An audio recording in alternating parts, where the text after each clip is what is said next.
Jorge, no se oye el sonido, Jorge.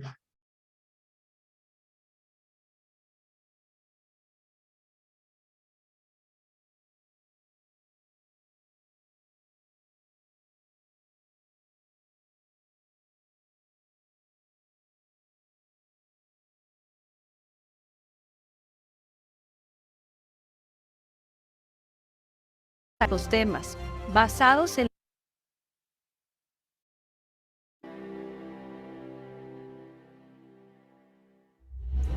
el Consejo Nacional de Laicos, preocupado por la falta de formación e información del laicado en México en materia social, política y económica, nos hemos dado a la tarea de diseñar una serie de conferencias relativas a estos temas, basados en la doctrina social de la Iglesia, a través de las cuales podremos ir adquiriendo una nueva perspectiva de la situación que prevalece actualmente y así propiciar la participación activa del fiel laico en la sociedad actual, promoviendo el bien común y construyendo un mejor país.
Bueno, pues vamos a comenzar con una oración para poner en manos de Dios esta plática. Señor, tú llamaste a tu pueblo de la esclavitud a la libertad. Danos fuerza, sabiduría y coraje para salir al encuentro de aquellos. Sí, permite, ya no alcancé a leer.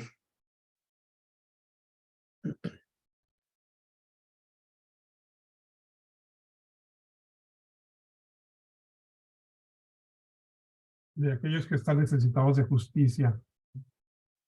Permítenos ver esta necesidad proporcionando ayuda y acompañamiento a través de tu Espíritu Santo. Reúnenos en torno a tu amado Hijo Jesucristo. Ponemos en tus manos esta formación laical. Te pedimos por los frutos de que ella emanará, para que seamos testigos fieles de tu presencia y caminemos unidos construyendo una sociedad donde reine la paz. Amén. Muy bien, muchas gracias, Jorge Lavarrieta. Gracias a todos, sean bienvenidos. Les damos la bienvenida y les agradecemos que puedan estar conectados en este momento para esta conferencia. Esta es la cuarta conferencia de este ciclo en total son 12 conferencias del curso de formación política desde la doctrina social de la Iglesia. Y bueno, pues el día de hoy la conferencia que tenemos es Neoliberalismo contra Populismo por el maestro Jorge Ortega Ibarra.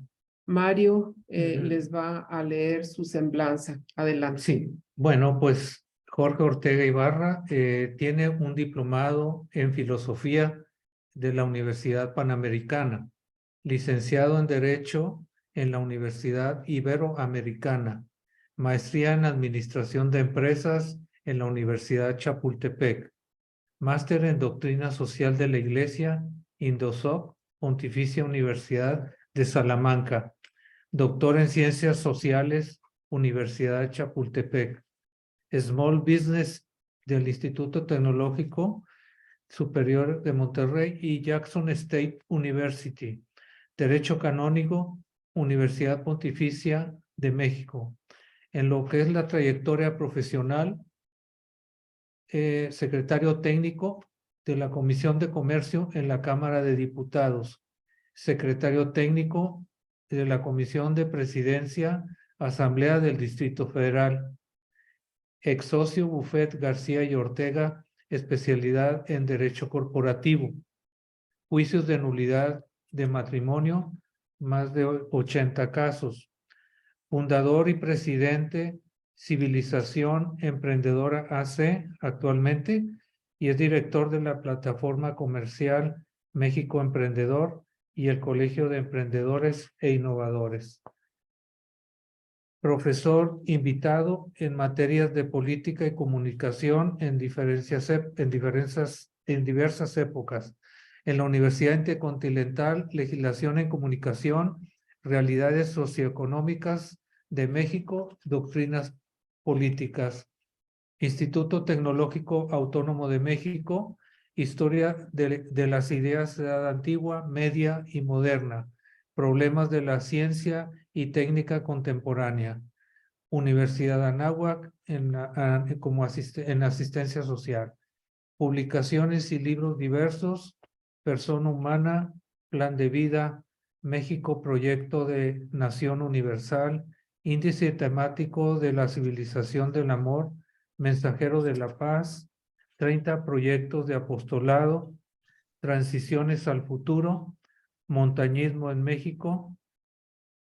En lo que se refiere a miembro de Signex de México, AC, Asociación de Comunicadores Católicos, fue presidente del 2015 al 16. Fraterna IAP, Institución de Asistencia para enviar sacerdotes a estudiar posgrados a Roma. Consejo Nacional de Laicos como asesor del 2010 a la fecha. Egresado de la Academia Latinoamericana de Líderes Católicos, generación 2017. Esa es la semblanza de... Muy bien, maestro Jorge, pues espero que ya esté conectado. Aquí estamos, sí. Muchas gracias. Excelente. Voy a ver si me permiten compartir pantalla, por favor. Claro que sí, bienvenido, maestro, y muchísimas gracias por su tiempo. Ahí, creo que ahí estamos. ¿Se ve correctamente? ¿O hay que ampliar la pantalla? ¿Está bien?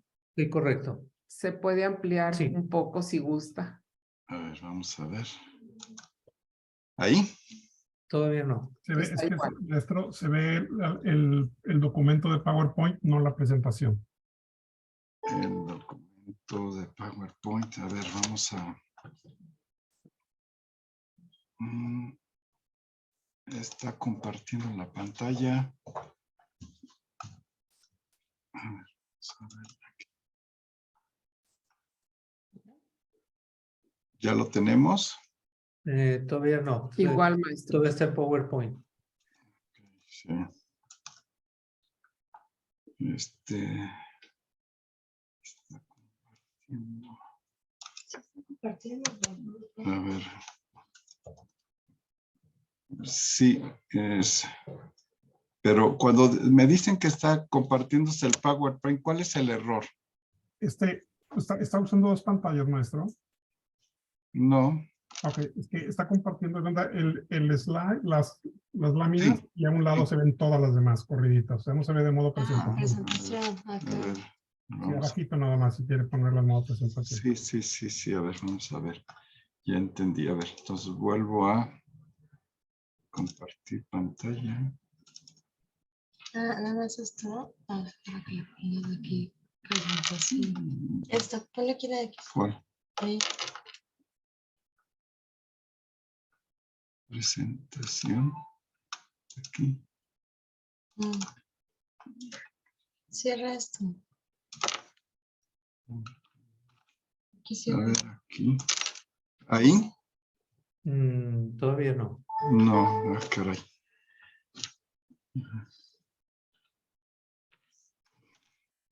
Póngale en modo presentación, maestro. Está en modo documento. Abajo casi a la derecha. Sí, correcto. Para cambiarlo y desplegarla para que se vaya a modo presentación. Pues yo la tendría ahí ya. No lo registra, no. Sí, ¿no? Y esta es nueva presentación. A ver, para compartir. Ah, sí. Qué raro.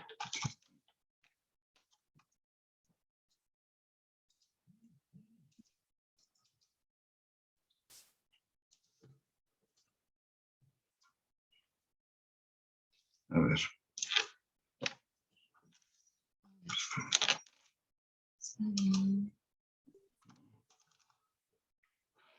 Está bien. Aquí estábamos y no nos está dando. Sí, ya lo No, ¿verdad? No nos da ahí. ahí no estás compartiendo. No.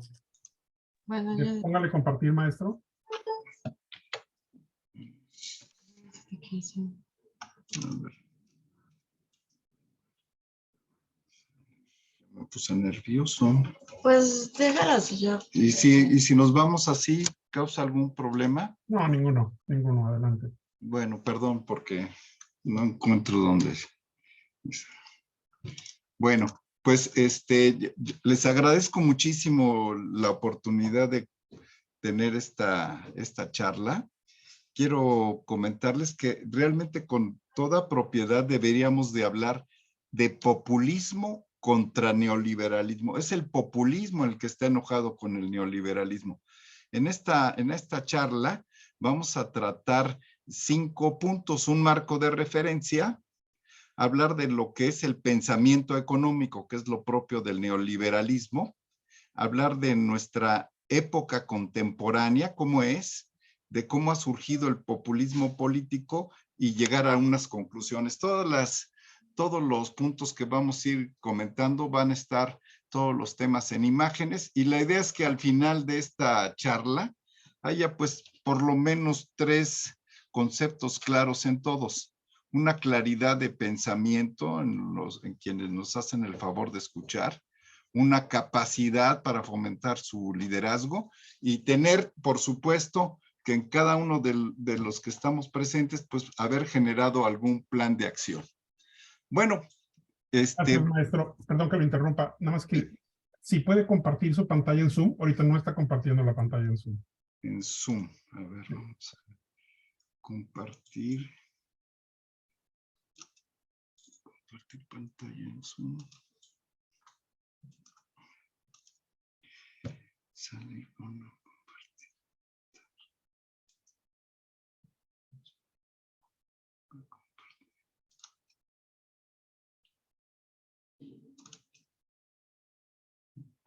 Ya apreté compartir, ¿estará listo?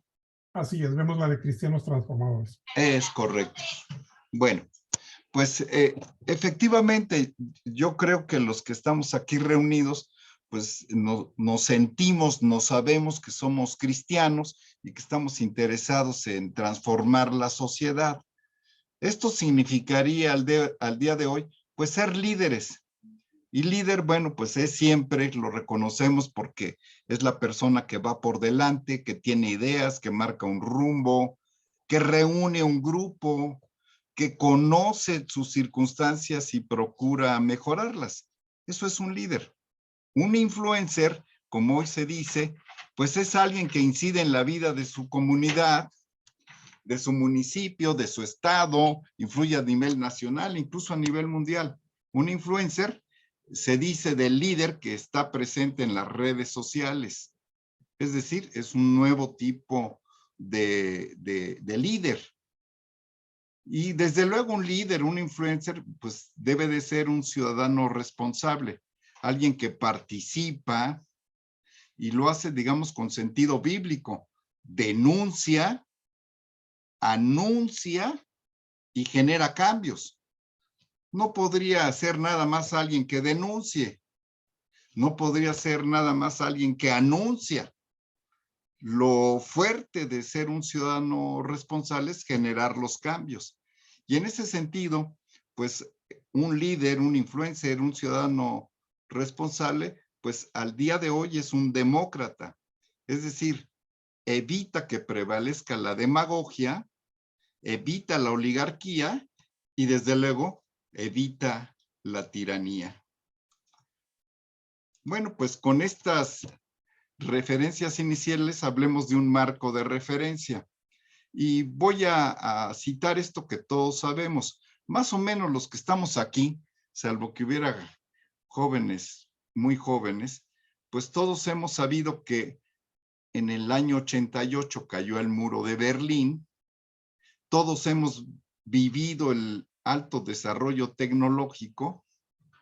Y aquí en esta ponencia pues vamos a reflexionar cómo anda México, cómo hay muchos niveles de grises, cómo existen o coexisten en nuestro mundo y en nuestro país el neoliberalismo y el populismo, y vamos a tratar de obtener ideas claras.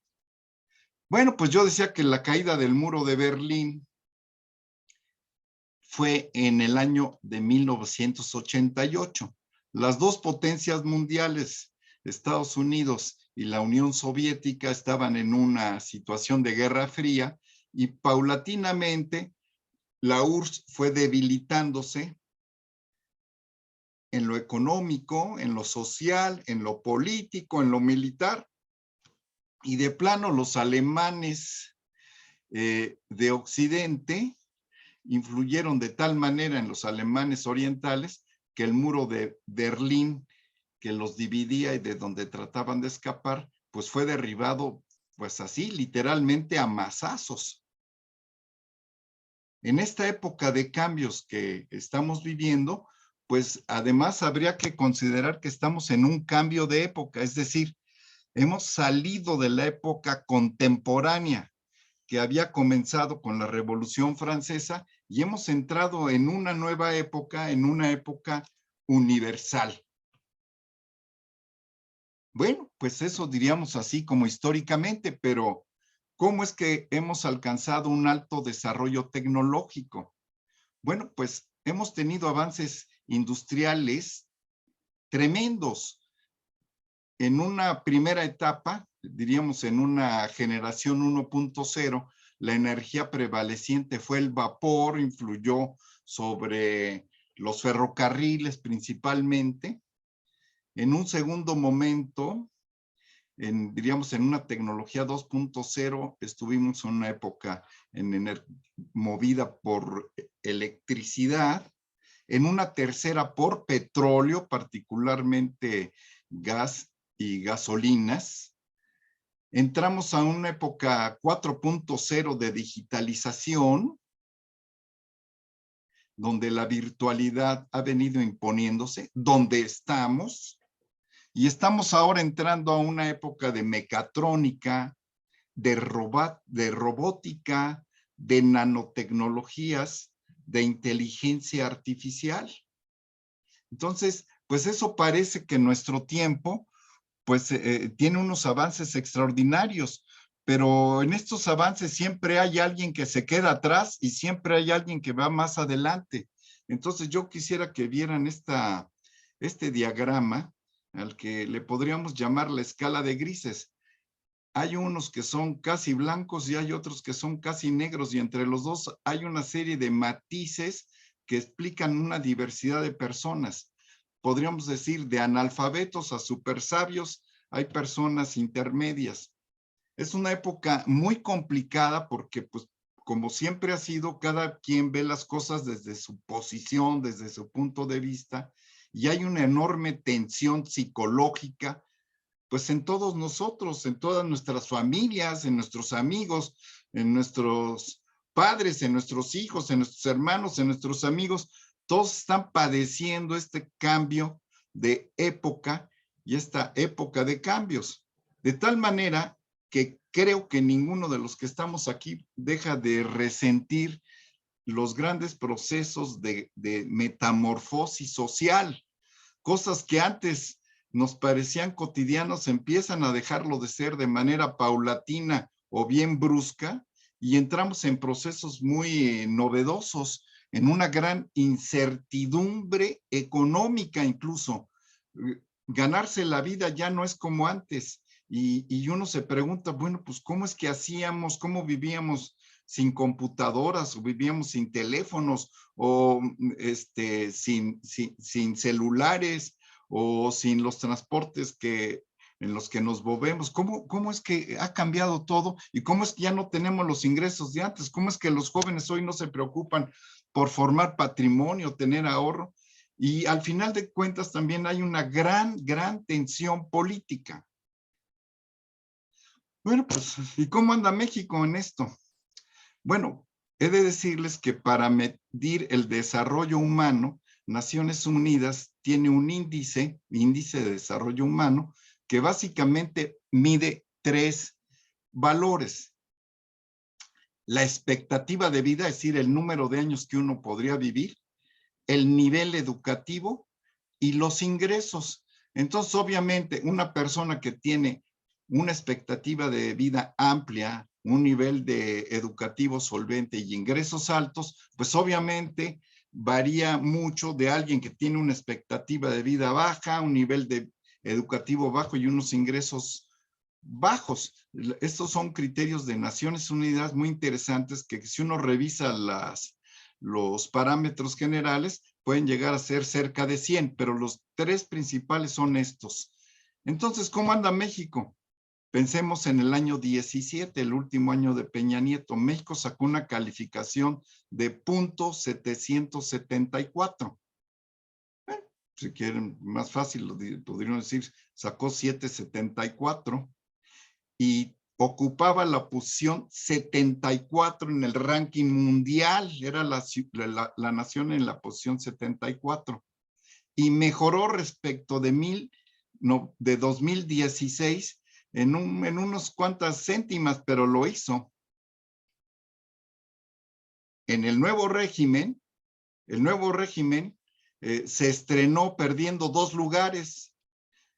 México pasó de la posición 74 a la 76, bajó a .767 y perdió 17 lugares porque se incrementó la desigualdad social y económica. México en el 2022 sigue en la posición 76. Sigue en la posición 76. Ahí se ha mantenido el actual régimen con un porcentaje de .779. Si se ajustan los criterios por desigualdad, el país ha tenido un retroceso del 22.5%. Y ahí les va esto. La expectativa de vida actual, me refiero al año 2022, que es el último año que reflejan las estadísticas, es de 75.3 años para hombres y 77.9 para mujeres. O sea que todos los que estamos aquí ya debemos irnos preparando, porque en promedio ahí están el tiempo que nos es posible de vivir al día de hoy. Las localidades con mayores avances, que están más arriba en nivel de desarrollo humano, son la Ciudad de México, Nuevo León y Coahuila. Le sigue Aguascalientes, Baja California Sur y Colima, muy pegaditos, muy pegaditos. Y los 3 estados con mayor atraso en su índice de desarrollo humano son Veracruz, Guerrero y Oaxaca. Bueno, pues así estamos. Entonces, ¿cómo anda el mundo? Hay 10 países con desarrollo alto. Estos son los 10 mejores países del mundo. Noruega, Australia, Suiza, los Países Bajos, Estados Unidos, Alemania, Nueva Zelanda, Canadá, Singapur y Dinamarca. En América Latina, resultados concretísimos. Chile es el país 40 del mundo. Está como en la mitad casi de nosotros. Argentina el 45, con todas sus broncas está en 45. Uruguay en el 51. Hay países con desarrollo humano alto como Panamá, Costa Rica, México. Luego siguen Brasil, Colombia, Perú, Ecuador y República Dominicana. Hay países más atrás, El Salvador, Guatemala, Honduras, Nicaragua. El mejor país del mundo es Noruega. Saca una calificación de .96, 9.6 si así lo quieren ver. Y el peor país del mundo es el pobrecito de Nigeria. Bueno, pues con estas reflexiones, esto nos permite evaluar cómo el populismo está en contra del neoliberalismo. Aquí vamos a poner el gabinete que está allá arriba, está enojadísimo y culpa de todos los errores, de todas las tragedias de México, a los que están allá abajo, a los que llama neoliberales. Pero necesitamos ideas claras, porque si no entramos en el proceso, podemos caer en el proceso de confusión demagógica. Con toda precisión y sin lugar a duda, el neoliberalismo es una corriente económica. El populismo es una ideología política. Entonces, ¿qué es el neoliberalismo? El neoliberalismo no es una posición política, es netamente económica. ¿En qué consiste? Consiste en fomentar que los estados, que las naciones tengan baja inflación, que controlen la emisión de moneda, que reduzcan su burocracia, que controlen el gasto público, que eviten endeudarse, que se fomente la inversión privada, la libertad de mercado, el desarrollo de las competencias de quienes trabajan, que se amplíe el comercio global y en general el progreso de las personas. Cuando a los liberales alguien les dice, oye, pues hay unos que son populistas, a esos les llaman estatistas, socialistas o comunistas. Si un neoliberal se expresa de los de los de enfrente. Ahora hagamos la reflexión. De los populistas, como una ideología política, piensan así. La prioridad en el Estado es política. Debe fomentarse la burocracia. Debe haber alta inversión pública. Restringirse la actividad empresarial. Fomentar privatizaciones estratégicas. Controlar el mercado. Priorizar la economía interna respecto de la economía global. Tratar de que haya pleno empleo y que haya progreso, pero el progreso debe ser del Estado. A los liberales les llaman neoliberales, tecnócratas, derecha, conservadores, capitalistas, burgueses, corruptos, fifís, y pongo ahí una cita que todos conocemos, fantoches, conservadores, hipócritas. Son las dos posturas. Digamos que nosotros, con una visión humanista, diríamos, oye, no, pero nosotros fomentamos la dignidad, la participación, el bien común, lo que nos interesa es la libertad, la justicia, la legalidad, la solidaridad, la verdad, la bondad. Y ahí estamos observando este escenario. Bueno, pues siendo así, pues vamos a tener que hablar tanto de economía como de política. Hablemos de economía. ¿Cuáles son los principios de la economía? ¿Qué es la economía? ¿Qué es ser capitalista? ¿Cuál es la economía socialista? ¿Cómo se logran procesos de aceleración económica? Y si acaso está o existe una economía humanista. Hablemos de principios de economía. Bueno, pues hubo un supergenio discípulo de Sócrates y Platón, llamado Aristóteles, en Grecia ya en una época anterior a la de Cristo, donde él fue el que señaló que debía de haber una ciencia a la que se llamara economía, y que esta economía era una ciencia dedicada a ver cómo las personas podían trabajar y obtener ganancias y obtener y tener un patrimonio para sus familias, para sus domos, para sus demos. Pues sí, sí debe haber esto. Entonces dije, hay que trabajar, hay que obtener ganancias, hay que ahorrar y poder tener patrimonio.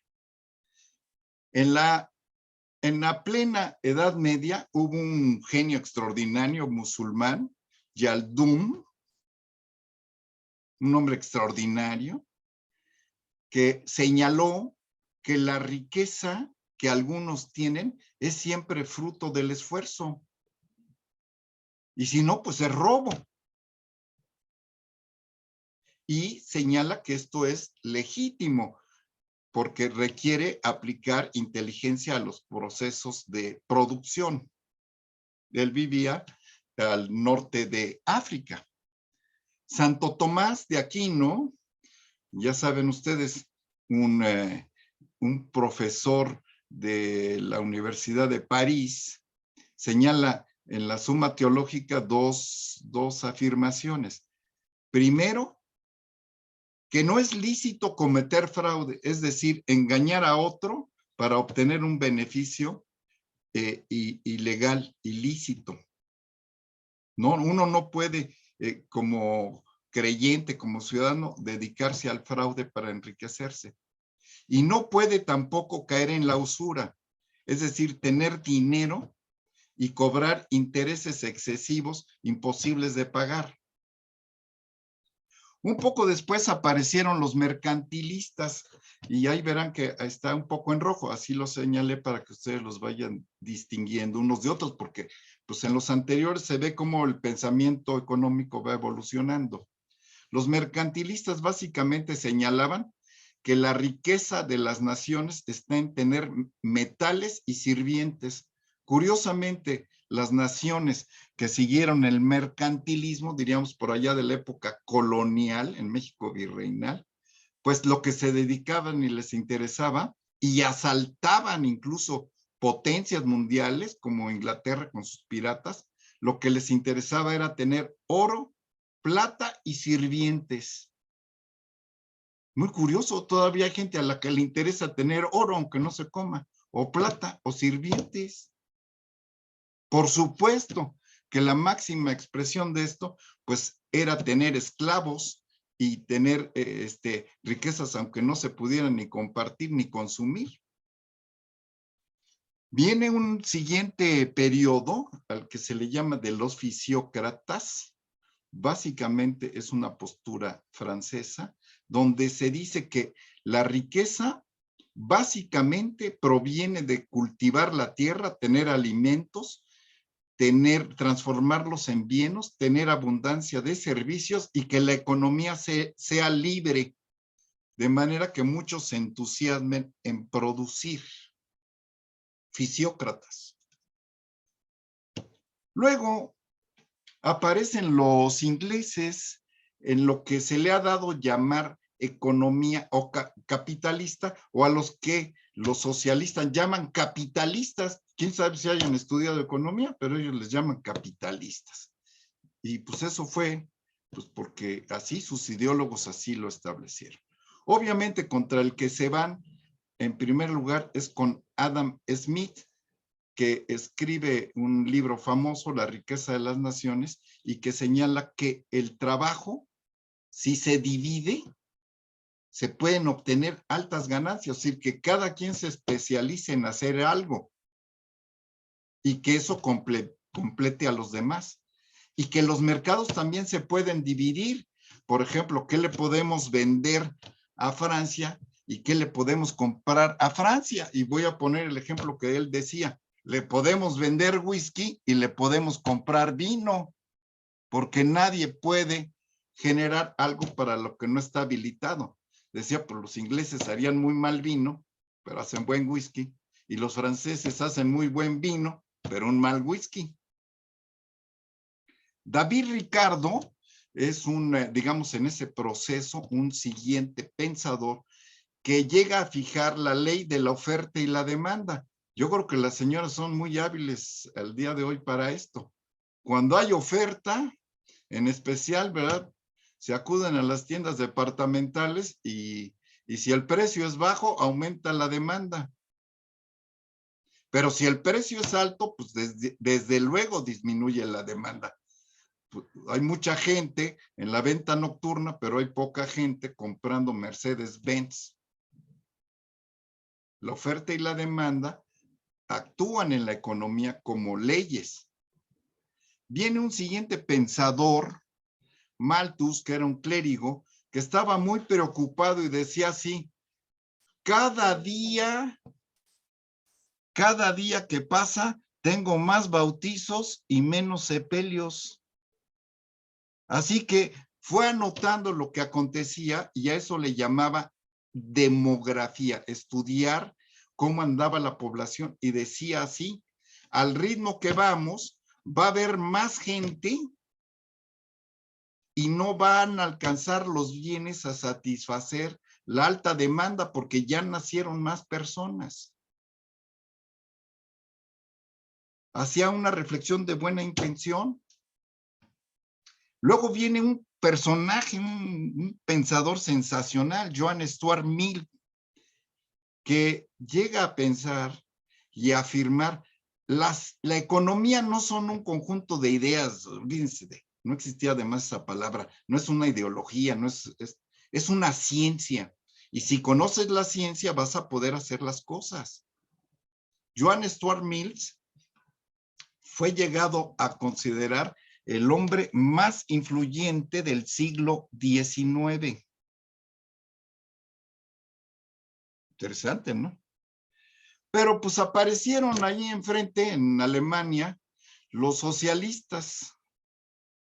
Hablemos de Karl Marx, que y está en los renglones rojos, que él consideraba y venía de una corriente que tenía varias características. Primero, todo lo que existe es material, lo espiritual no existe.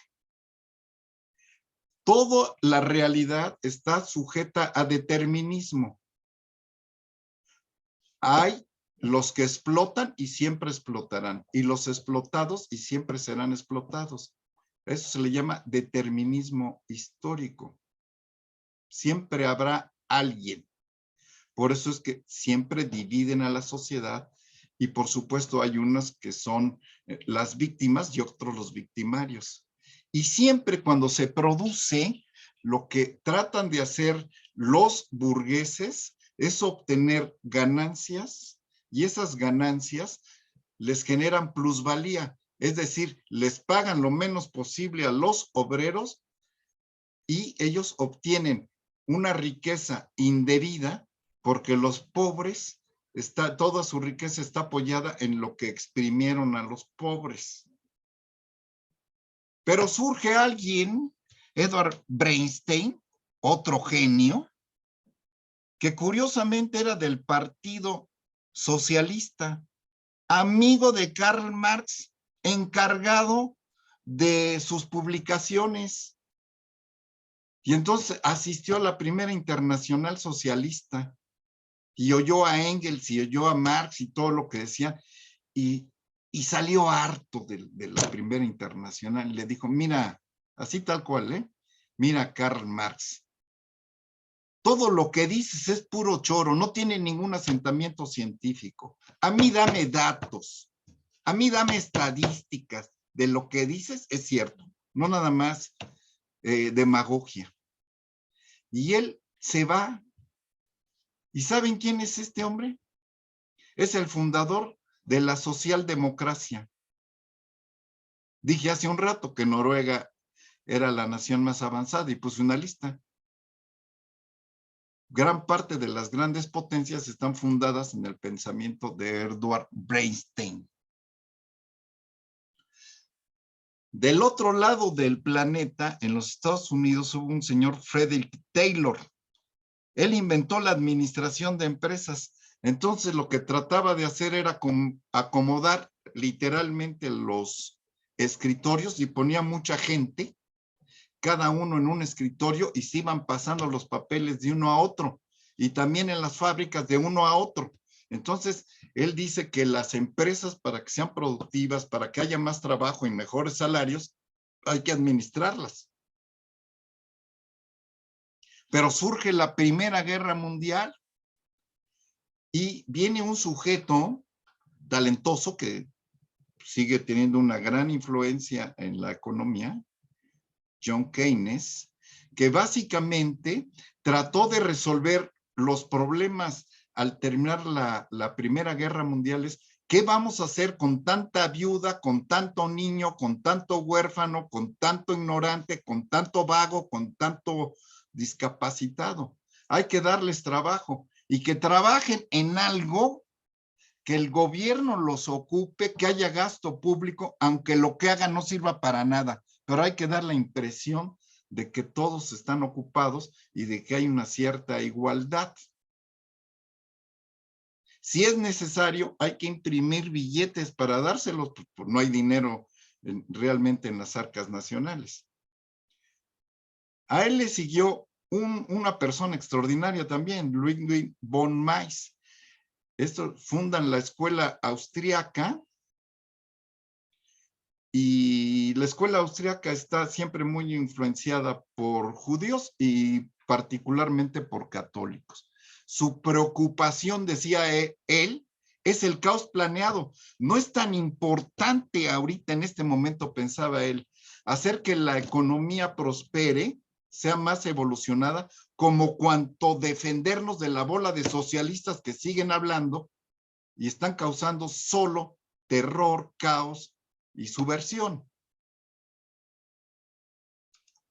Bueno, y llegó una época nueva, casi una época que podemos palpar, una época de aceleración económica. El primero, pues le llamemos a Geoff Schumpeter. Son pensadores que algunos nacieron en Europa o en Asia y han ido acabando a vivir en Estados Unidos. Lo que Joseph Schumpeter dice es una cosa tan simple, pero tan maravillosa. Y me refiero así porque él piensa que lo pequeño es lo hermoso. Una afirmación muy parecida a la de Miguel Ángel. La perfección está en la pequeñez. Y por eso la preocupación por las pequeñas empresas. Él dice, para avanzar la sociedad, lo que se necesita tener son innovaciones. Si no hay innovaciones, esta sociedad no avanza, está estática. Y viene un siguiente señor que se llama Paul Samuelson, que probablemente algunos de los que estamos aquí tuvimos que comprar su libro de economía, pues para pasar esa materia en la universidad. Y él señaló que había 3 elementos fundamentales para prosperar en pleno siglo XX. 3 cosas que hoy seguimos exigiendo. ¿Quieres prosperar? Edúcate. Edúcate mejor. Trabaja mejor y ahorra. Si no te educas, no puedes prosperar. Si no trabajas, no puedes prosperar. Y si no ahorras, no puedes prosperar. Ahí se reduce sus enseñanzas. Y vino un señor que era profesor en la Universidad de Chicago. Había estado Salvador Allende dominando autoritariamente Chile y había venido una sublevación militar, un golpe de Estado, y Milton Friedman es llamado como un asesor externo para decir cómo se arregla la altísima inflación que habían dejado y todo el caos en el que estaba el Chile. Y entonces él dice, pues con disciplina macroeconómica, lo que ha habido es un desorden. Hay que meter orden macroeconómico. Oiga, ¿y usted qué hace o cómo se llama su escuela? Ah, nosotros somos los Chicago Boys, porque se llevó a algunos alumnos de Chicago, sus alumnos. Y otros le dijeron, los de enfrente, ¿no? Los sociales dijeron, no, ustedes son neoliberales. Ahí está. Aquí es donde surge qué es ser neoliberal. Es querer tener disciplina macroeconómica y reordenar el caos. Y ya lo dijimos, es tener libertad económica, tener baja burocracia, permitir la formación de empresas, dar amplitud a las inversiones, etc. Luego vienen dos personajes muy interesantes, no muy conocidos en México, pero que son Prahalad y Amartya Sen. Prahalad dice que debe haber un capitalismo que sea incluyente, no que sea excluyente, que vaya a la base de la pirámide. Un capitalismo que se funde, que se fortalezca en los pobres y los saque de la pobreza. Porque el mayor consumo está en la base de la pirámide. Y Amartya Sen, un hindú, acaba por decir algo bastante simple. El gobierno a la política y las empresas a la economía. Si el gobierno interfiere en la economía, lo va a hacer mal. No debe interferir. Y por fin un hombre gana un premio Nobel en economía.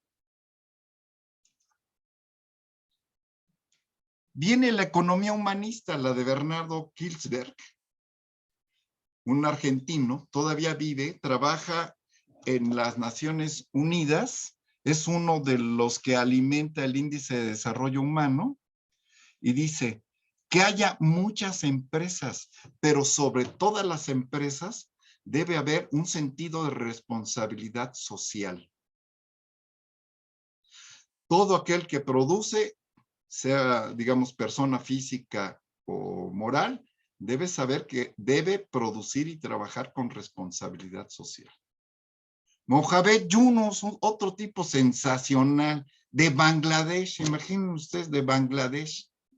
Él es el fundador de los bancos para pobres y afirmó así: si los estados se aplican en 30 años, si el mundo se aplica en 30 años, puede dejar de haber pobres. Y recibió el premio Nobel. Y tienen ahí ustedes la imagen de su libro, Las empresas sociales. Un banquero de los pobres. Premio Nobel de la Paz. Y luego sigue un canadiense, Paul Pollack, que dice que lo que hay que generar son proyectos para pobres, pero no regalarles dinero, sino proyectos productivos. Y básicamente su trabajo fue en África y consistió en que las personas pudieran tener una bomba manual para sacar agua y unas mangueras para regar su terreno, porque la tecnología es proporcional. Otro gran personaje es Michael Gerber, que dice, lo que hay que trabajar es en aumentar el PIB per cápita, es decir, el ingreso por persona.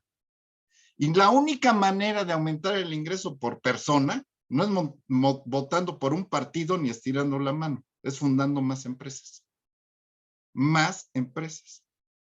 Y luego llega, pues diríamos un poco, el héroe, que ya es del siglo XXI, el Papa Francisco.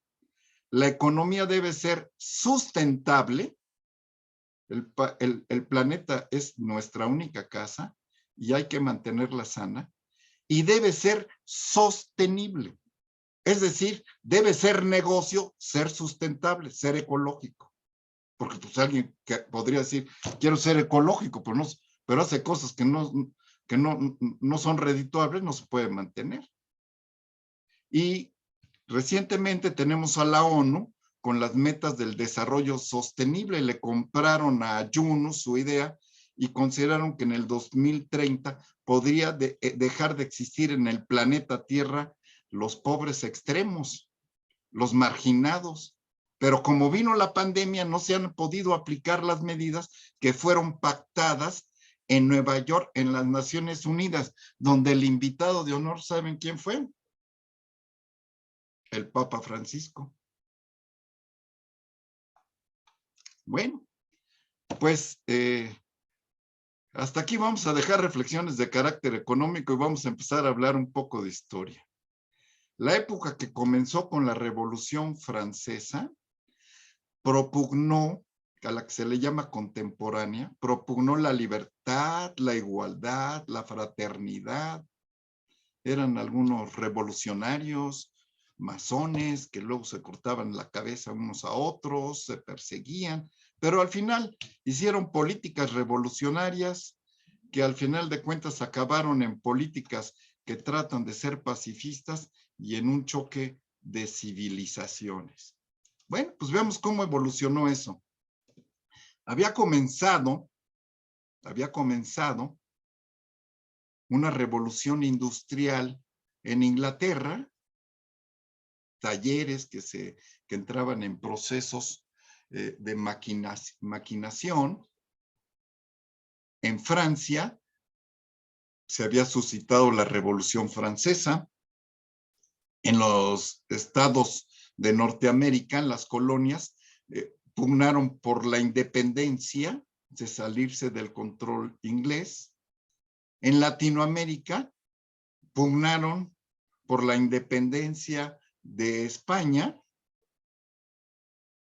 En todas estas se implementaron constituciones políticas para marcar los derechos fundamentales de las personas, sus garantías y los derechos gubernamentales.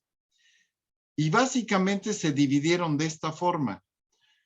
Frente a esas constituciones, eres conservador o liberal, es decir, más proclive a la monarquía, a la aristocracia, o más proclive a la democracia, que fácilmente puede degenerar en demagogia o en oligarquía o incluso en tiranía.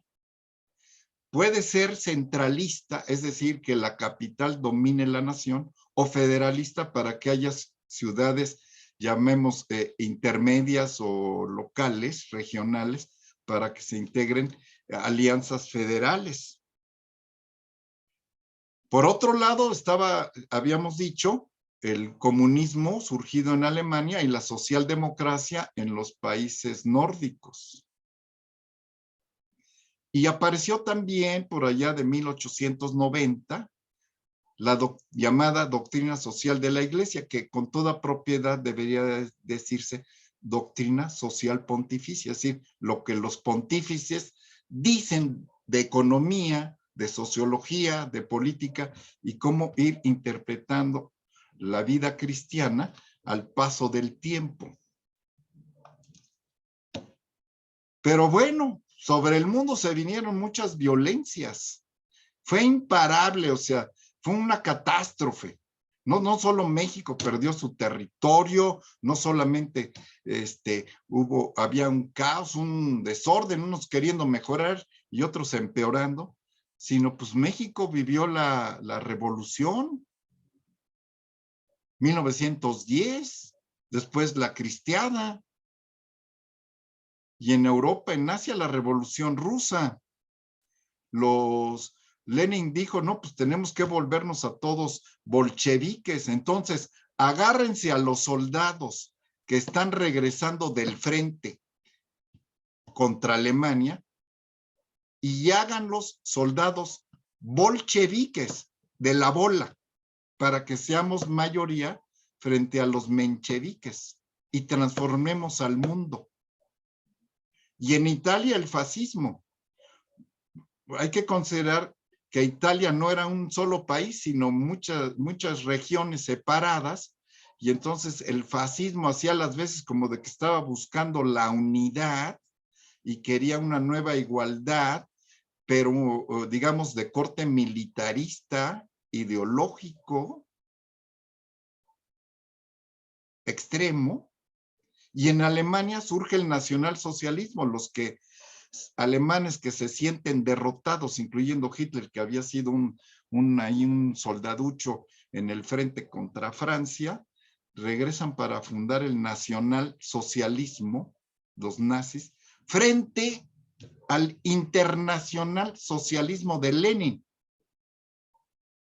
Esto lleva a la Segunda Guerra Mundial y lleva también además de las guerras, de estas dos guerras mundiales, a las descolonizaciones. Inglaterra empieza a perder sus colonias desde la India, Vietnam, etcétera, Francia, Vietnam, o en África, empieza Etiopía, empiezan las repúblicas centroafricanas, las sudafricanas, pues empiezan a romper, a aumentar el número de las naciones y a romper con lo que eran sus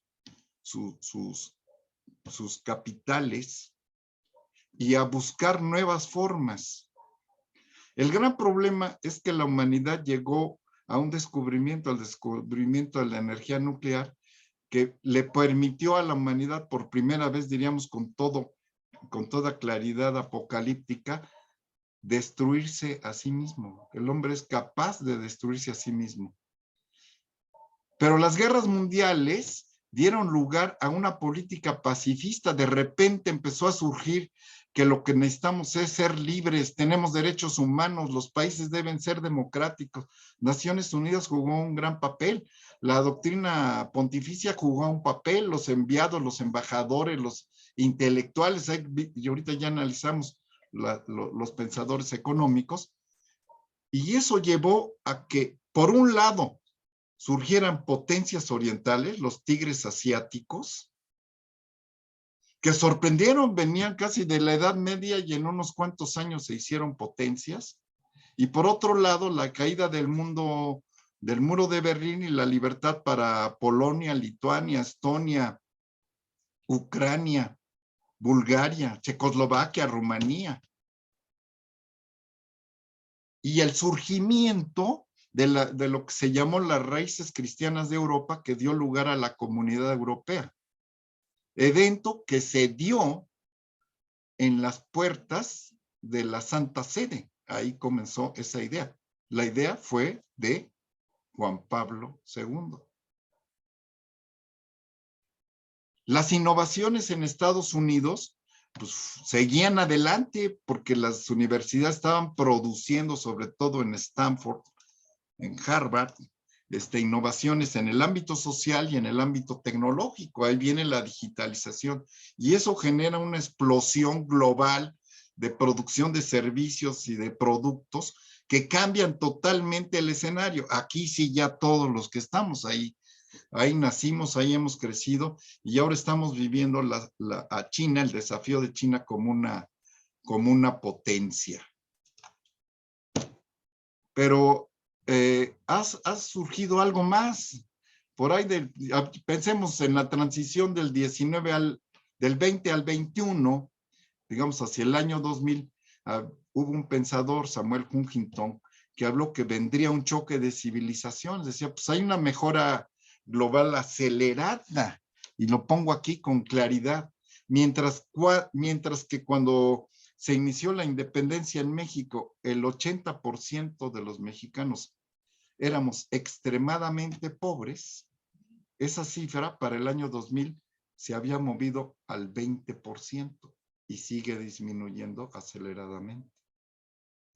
Las personas extremadamente pobres, pues podrán ser pobres o clases medieros, pero han salido. Los pobres se han movido, en términos generales mundiales son cada vez menos, muchos menos. Pero en el 2008 se cayó Wall Street con problemas financieros y la quiebra bancaria, y afortunadamente el mundo se repuso, pero se repuso generando una gran concentración de riqueza. Aumentó el número de los que tenían mucho. Lo concentraron. No quiere decir que los que tenían menos lo perdieron. No, realmente eso no sucedió. Solo aumentó los que concentran la mayor riqueza. Y las películas, se dice así entre sociología, viendo las películas de Hollywood, las personas no se sienten a gusto. Y entre más pobres no se sienten a gusto porque piensan que hay otros parámetros, otros estatus de vida. Y no les gusta su casa, no les gusta su señora, no les gustan sus hijos, no les gusta la escuela, no les gusta donde viven, no les gusta eso. Y entonces quieren ser otros. Empiezan una corriente en rojo de crecimiento de argumento de inequidad y de una sublevación de los indignados. Están indignados. Están indignados. ¿Por qué hay tantos ricos? Y no entienden, no realizan el proceso de pensamiento económico. Entonces lo que quieren son más ingresos, más flujo, en realidad quieren dinero. No dicen, están indignados, queremos trabajo, no, más dinero. Y estos indignados, como no tienen oportunidades, entran en procesos de violencia muy altos y hay agresiones terribles en todas partes del mundo, unos contra otros, en Centroamérica, en Honduras, en El Salvador, en Guatemala, en Haití, los africanos. Afortunadamente, viene Fratelli Tutti, la encíclica del Papa Francisco, y dice así con claridad. El problema es global, no es solamente de un lugar, no, es global. Y por lo tanto requiere una solución global. Tenemos que tender puentes de bondad, de perdón y de amor. Resolver la migración, porque la humanidad ha dejado de ser sedentaria y otra vez ya se volvió migrante. La gente se va de un lugar a otro, de los pueblos a las ciudades, de los pueblos, de las ciudades a países más desarrollados, menos violentas o que encarnan las imágenes idílicas de que están mejor. Hay que ver a la política como caridad, es decir, como ejercicio del amor. El mercado ayuda, pero no resuelve todo. El arte de la paz hay que cultivarlo. Hay que saber hacer la paz. No más guerras. Libertad religiosa. Mejorar Naciones Unidas. Y el Papa hace una aseveración. Tenemos que apoyar a los descartados. Y fíjense la reflexión que voy a hacer. No es lo mismo ser indignado que ser descartado. Descartado puede ser una persona no necesariamente ignorante y violenta, puede ser una persona muy educada, incluso con un cierto estatus. Si ustedes observan los que se escapan en las lanchas de África, no son necesariamente los más pobres, pueden ser las personas que ya no aguantan vivir entre tanta violencia y pueden ser los más cultos de la localidad, es decir, los descartados. El Papa nos pide una especial atención para los descartados y no para los anarquistas. Perdón por la aseveración, que es un poco fuerte. Que pueden ser personas de cualquier condición. Bueno, hablemos ahora de populismo, hablemos de política. Hay grandes ideólogos de izquierda que fundaron el populismo. Hay el Foro de Sao Paulo. Hay populismo en muchos gobiernos latinoamericanos. Está el caso de Venezuela. Está los métodos para destruir las repúblicas. ¿Cómo fue eso? Bueno, pues los grandes ideólogos surgieron a mitad del siglo XIX, para no tener que entrar a detalles. Hay más o menos, un poquito antes de Benito Juárez o por ahí contemporáneos de él, donde había con Bakunin, el fundador del anarquismo. Aquí hay que ir contra todo y destruir todo. Nadie tiene razón, no hay bondad, no hay libertades, lo que debe haber es confrontación continua. Está el marxismo, que surge a partir del manifiesto del Partido Comunista, que es un manual de cómo llevar a cabo la revolución, y eso se le llama ideología. O sea, el manifiesto del Partido Comunista es qué debo pensar y qué debo de hacer. Un manual, una ideología. Está el leninismo ruso del inicio de la revolución. Está el fascismo de Mussolini, el nazismo de Hitler, el comunismo ruso de Stalin, donde todos son enemigos, incluso mis aliados, y debo deshacerme de ellos y mandarlos al archipiélago Gulag o a prisiones o eliminarlos, una purga continua. Y entonces, todo aquel que desafíe al autoritario debe desaparecer.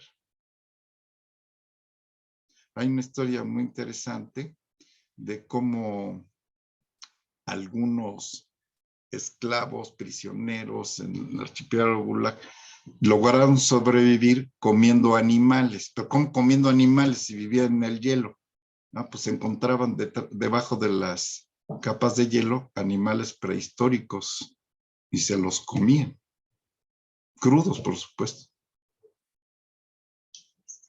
El comunismo chino de Mao y su revolución cultural, la muerte de, bueno, se me olvidó decir que el comunismo ruso de Stalin pudo haber ocasionado prácticamente tantas muertes como la Segunda Guerra Mundial, muertos que eran rusos, sus propios ciudadanos. Los muertos de la revolución de Mao, básicamente por hambre. Su revolución cultural, un manualito, el libro rojo. Y aquí hubo un personaje que salió de la Ciudad de México, que se adiestró en el sur de la ciudad, a la que incluso políticos mexicanos les dieron armamento y que se fueron a Cuba para hacer una revolución en los años 50 y establecer el comunismo cubano. Hay un sujeto muy interesante, Francis Fukuyama, todavía vive, es profesor en Berkeley, en California, que escribió una obra fabulosa que se llama El fin de la historia. Él pensó que habiendo caído el muro de Berlín, el mundo iba a mejorar increíble. Que cayendo el comunismo, la humanidad iba a tener un periodo de esplendor. Que, voy a decirlo así, que llegando Fox las cosas iban a tender a mejorar de ahí en adelante. Que estando los demócratas y los republicanos en Estados Unidos, la democracia se iba a perfeccionar. Que Alemania estando unida, que la comunidad europea podía ir adelante, que las universidades, pero no sucedió. La verdad, yo pensé que Francis Fukuyama tenía razón. No sucedió. No sucedió. En lugar de eso, hubo algo que se pareció a la primera y segunda internacional socialista, a las reuniones organizadas por Marx y Engels, que podríamos llamar el Foro de Sao Paulo, porque después de la caída del muro de Berlín, Fidel Castro en 1990 estaba acabado, ya no tenía para mantener Cuba, y se reunió con el líder de la izquierda brasileña, Lula da Silva, hoy nuevamente presidente de Brasil, para reunir, fue con una idea, para reunir a todos los partidos y movimientos de izquierda del continente. De tal manera que eso acabó porque Chávez, un militar, se sublevara en Venezuela, diera un golpe de Estado y Evo Morales promoviera el indigenismo boliviano. Estas ideas que sí reunieron a los partidos, sí lo hicieron. De México fueron el PRD, el PT y Morena. Son miembros del Foro de Sao Paulo. ¿Qué hace el Foro de Sao Paulo y en qué consistiría el manifiesto, llamemos, del Foro de Sao Paulo? Bueno, como vieron que las revoluciones, las guerrillas, la lucha clandestina de la izquierda no tenía muchas expectativas, bueno, procuraron entrar a los procesos de elección popular, a tener asambleas constituyentes, luchas para debilitar la oposición, guardar grupos paramilitares, es decir, ciudadanos, grupos de ciudadanos armados, darle un nuevo rol al ejército, controlar los medios de educación, cambiar los contenidos de los programas educativos, nacionalizar las empresas estratégicas, reducir la propiedad privada, aumentar los impuestos, detonar la inflación. Dentro de la inflación a lo mejor no es muy conocido eso, pero es echar a andar la maquinita, soltar billetes sin respaldo y eso parece que la gente tiene dinero, pero los productos se van en precio. endurecer las leyes laborales para aparentar que el gobierno está con los obreros, modificar las leyes electorales, aumentar el gasto estatal y establecer tiranías por vía democrática. Repito, hay 3 partidos, PRD, PT y Morena. Y hay una reflexión que yo tomé de un pensador peruano que dice: el socialismo no es un error, el socialismo es una maldad que cautiva a los vagos, a los ladrones, a los traficantes, a los resentidos, a los fracasados. El éxito está en tener dependientes en la miseria, pues la población con hambre siempre es manipulable. Hablemos de populismos latinoamericanos. Ahí tienen ustedes una imagen con los que son considerados los populistas latinoamericanos. Son bastantes, bastantes. En primer lugar, lo que hicieron fue un revisionismo histórico.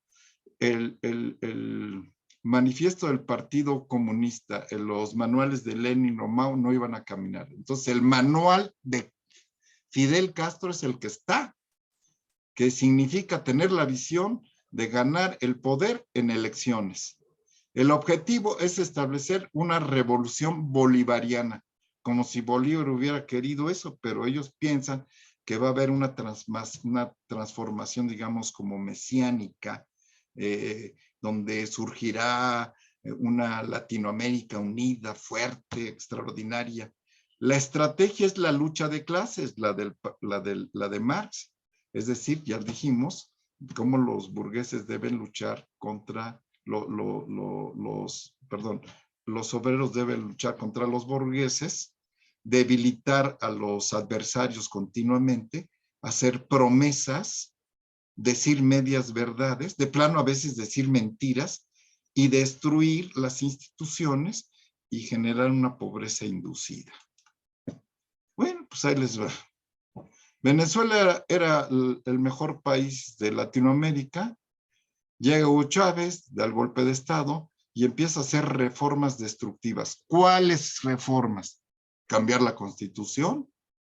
Todos estos intentan poner o modificar la Constitución.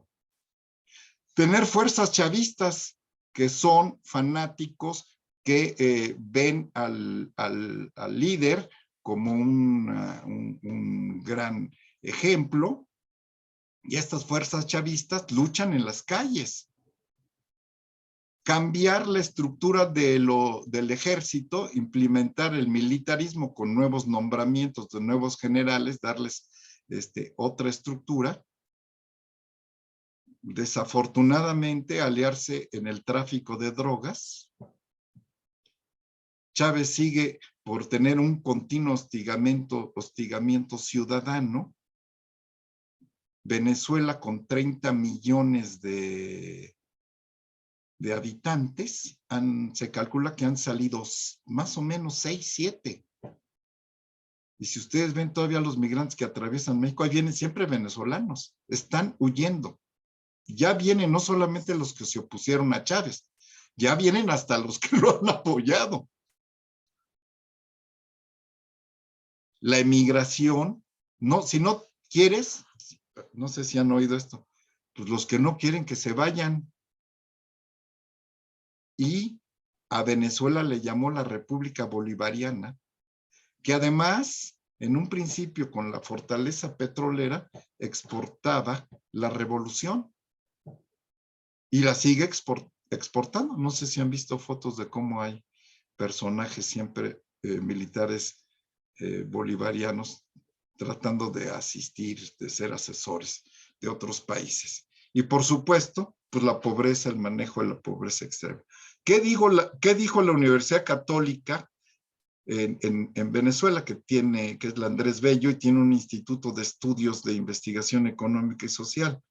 Bueno, pues lo que nos dijo es que entre 2005 y 2019, la pobreza monetaria pasó del 34 al 96%. Es decir, es otra forma de medir distinta a México. Pero, ¿quiénes traen dinero en la cartera? Pues antes lo traía no, tenían dinero y se consideraban que algo traías, el 96%, y ahora solo el 34%. La pobreza extrema pasó del 10 al 79, al 80% de los venezolanos son extremadamente pobres, no tienen ni para comer. Ahí tienen ustedes una imagen de cómo la gente, muy semejante a lo que sucede en Cuba, recurre a los basureros. Lo que hay es una destrucción de las repúblicas, de las cosas públicas. Ahí está en la lista Hugo Chávez, Nicolás Maduro, Fidel Castro, Raúl Castro, Evo Morales, los Kirchner, la señora Rousseff, Lula da Silva, Rafael Correa y otros, pues como personajes que no voy a citar, pero que ustedes saben quiénes más. Lo que hay son cambios legales y constitucionales, merma para que las empresas privadas funcionen con naturalidad. Hay nacionalizaciones estratégicas, hay gasto social y compra de los electores, se les compra. Hay consultas, además de elecciones, consultas populares que pueden no ser legales. Hay Guardia Nacional. Todos esos países tienen Guardia Nacional. Tienen también milicias populares. Aquí, digamos, esa etapa no ha dado, que es los más fanáticos están armados. Tienen relación con capos de la droga. Controlan los medios de comunicación. Y algunas iniciativas características en sus legislaciones. Ahí les va lo curioso. Matrimonios del mismo sexo. Legalización del aborto, legalización en el consumo de drogas y control de los contenidos de comunicación. ¿Cómo anda la 4T? ¿Qué ha pasado aquí? Bueno, pues si estuviéramos en una reunión presencial, yo les diría, oh, pues alguien que nos ayude a leer, y alguien diría, México ha perdido 4 años en esperanza de vida por la pandemia. Ya no tenemos la misma expectativa de antes. ¿Se acuerdan que hablamos de qué expectativa? ¿Cuántos años íbamos a vivir? Pues se ha reducido. ¿Esto quién lo dijo? La Universidad de California. ¿Quién lo publicó? El País, el 28 de mayo de 2022. El COVID hizo retroceder a México, al México de la 4T, 70 años en sus niveles de salud. Hay 700,000 fallecidos por COVID. La realidad es que es el doble de lo que dijeron oficialmente. Noticia de hoy comentaba yo aquí en casa, en los noticieros de hoy en la mañana. ¿Por qué la Secretaría de Educación Pública y la Presidencia le pidió al INEGI que ya no publicara? Porque dejaron ya de asistir a la escuela 5 millones de mexicanos. Publicación 23 de marzo del 21. 5 millones ya no van. ¿Cómo va a estar saliendo, publicando el INEGI eso? Hay 4 millones de pobres adicionales y 2 millones adicionales de extremadamente pobres. Así, en una lámina. No hablemos de la violencia porque pues, es un caos, ¿verdad? Es el mayor problema. Pero pues voy a salir de eso para tratar de hablar de buenas noticias, porque ya a partir de aquí voy a tratar de hablar de conclusiones que nos deben permitir llevar a pensar en civilizaciones empáticas, en tomar decisiones, en crear escenarios y tratar de ir bajo los mejores ejemplos. Bueno,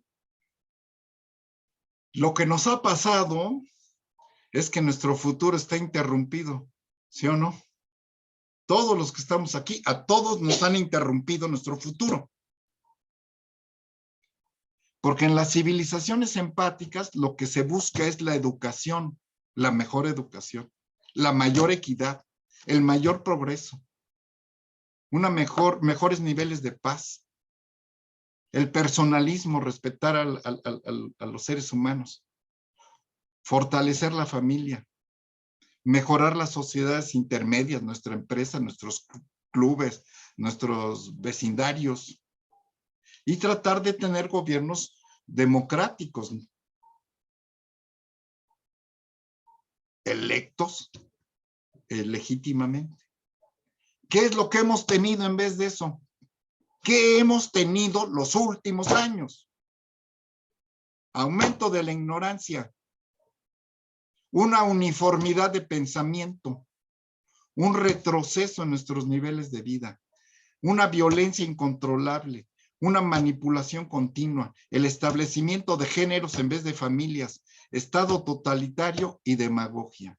Eso se le llama civilizaciones entrópicas. Es decir, no se siente el gusto, no se siente la simpatía por los que sufren, por los nuestros, incluso por los no nuestros, pero que podemos ayudar, si no hay una tensión donde una minoría trata de generar conflicto. Así que,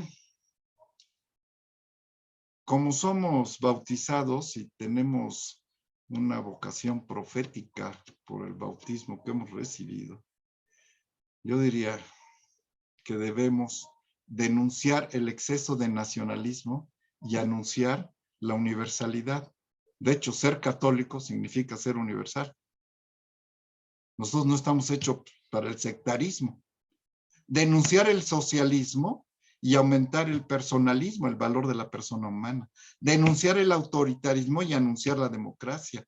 Denunciar el historicismo con sus cambios de enfoques y fomentar la innovación. Ver para adelante, no para atrás.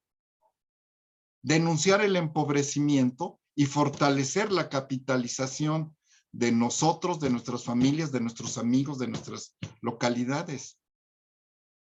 Denunciar la demagogia y fomentar la ciencia.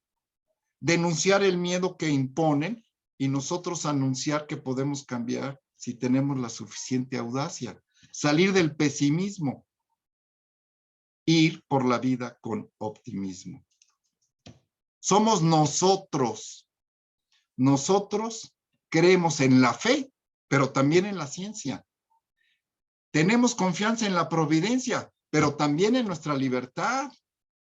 De hecho, para que haya providencia tenemos que actuar libremente. Está muy bien hacer oración, siempre y cuando haya acción. A menos que seamos monjitas de convento y de claustro, pues ya oración y ya.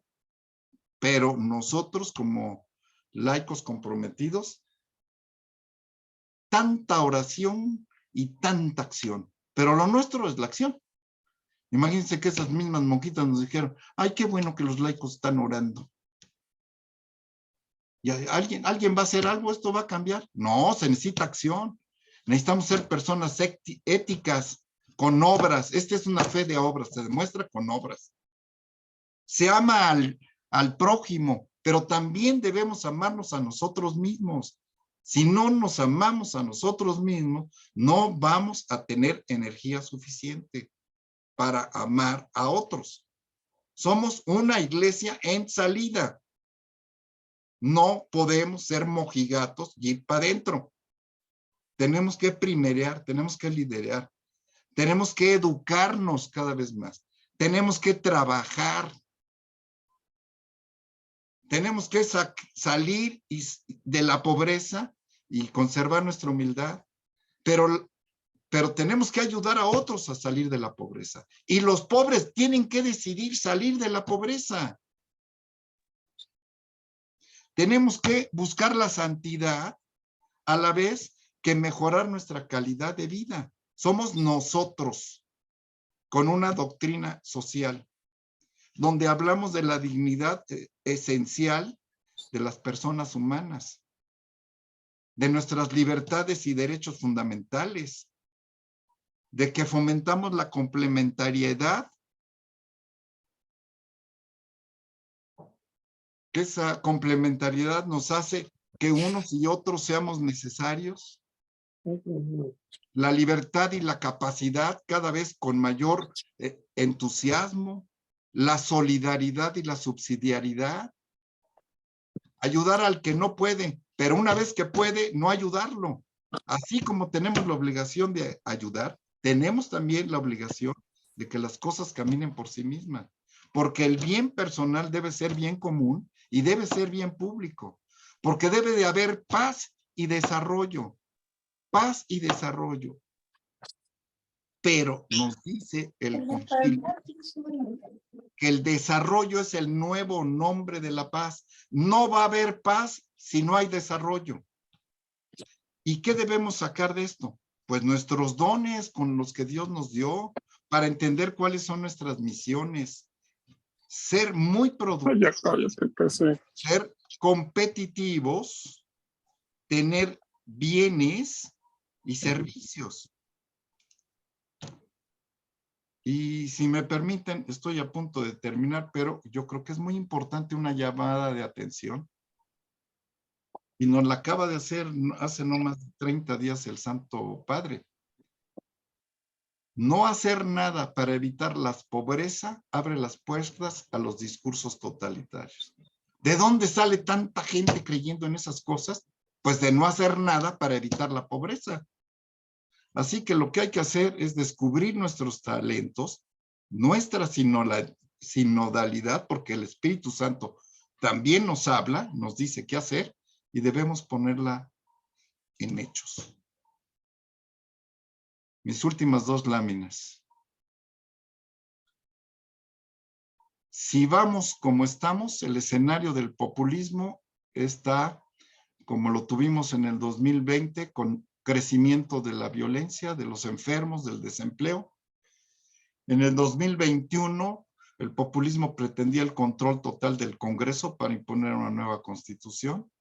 En el 2024, la tiranía de un partido único. Para el 2030, habríamos entrado en una década perdida y para el 2040, las nuevas generaciones ya vivirían en el grupo de los países pobres. O bien, dije, la paz y el desarrollo van de la mano. ¿Qué sucedió? En el 2020 el país se mantuvo como pudo en las empresas, en las casas, en las familias, para fomentar la paz, para evitar la muerte, salir con salud, conservar el empleo, procurar finanzas sanas. En el 2021 se logró un congreso plural, donde la oposición se ha defendido más o menos, la Suprema Corte ha hecho su trabajo. En el 2024, al día de hoy, la alternancia, si vamos en alianza, es posible, repito, es posible. En el 2030 podríamos haber recuperado la década y seguro en el 2040 estaríamos en el grupo de los 20 de los países más avanzados del mundo. ¿Cuál es el ejemplo? Noruega. Ellos eran entre el siglo XIX, XX y XXI, pues un territorio nórdico con un clima tremendo, 6 meses prácticamente en muchas de sus localidades, de noche 6 meses, de día 6 meses, nevado 6 meses, con algo de sol otros 6 meses, pero llevaron a cabo una tarea única. La estrategia donde lo educativo y lo económico van de la mano. O montaban una escuela o montaban una fábrica. ¿Y qué hicieron? Las dos cosas. Dieron educación en los centros de trabajo. Hoy es el país con mejor índice de calidad humana, de desarrollo humano, con la mejor expectativa de vida del planeta, con una educación de calidad, con una mejora continua de los ingresos. No, ahí digamos, el consumismo no reina para nada, ni siquiera hay, digamos, centros comerciales, hay pequeñas empresas. ¿Y qué es lo que ha habido? Perdónenme, ¿cómo termino? Las personas son muy felices, tienen los mejores índices de felicidad. Es muy interesante que algunos españoles que tienen esposa, niños pequeños, andan buscando cómo irse a Noruega, a Suecia, incluso a Finlandia, porque ahí la gente puede vivir pacíficamente. Es más, cuando tuvieron un problema hace relativamente poco de un subversivo que estuvo matando gente, llegó la policía, no tenía armas, no podían detener al sujeto. Porque la felicidad sí tiene que ver con economía, sí tiene que ver. Y la felicidad sí tiene que ver con política, sí tiene que ver. Así que como creyentes queremos la felicidad humana, tenemos que esforzarnos por trabajar en economía y en este particular trabajar por la política. Pues yo hasta aquí llego, les agradezco muchísimo. Espero haber hecho una narrativa que es compleja y en una hora y 20 más o menos, haberlos llevado por una narrativa que de fondo sí es muy compleja, pero que haya quedado con entusiasmo. Muchas gracias a todos.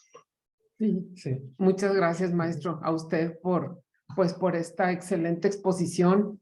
Pues la verdad, ahora sí que Noruega, pues, híjole, Nos da la esperanza. nos da la esperanza y nos da envidia de la buena, pero que a todo dar que, pues, que haya esos ejemplos a nivel mundial y que pueda uno pensar, pues sí se puede, hay que intentarlo, ¿verdad?